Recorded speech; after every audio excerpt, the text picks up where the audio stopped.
Hello guys, mayong to sa tanan guys. Syempre tigparanyaga naman guys. Wow, ang crispy ng panet guys, ng chicken skin. So ito yung paniuto namin guys, no fried chicken. Tapos may gravy guys. Ubuson ko na tanan. Tapos may ketchup.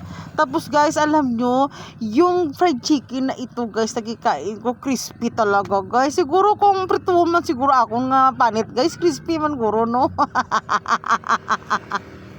Ang color pala sa manok kasi color sa bayo kung hindi maglayuan.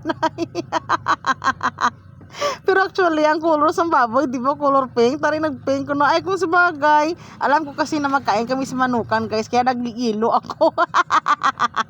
Pero sa sunod, kumakain kami ng lechon, ma-pink ako guys, para masalaan naman ako. Laway-laway naman kamo dyan guys eh. Pag gusto, duman baba nyo.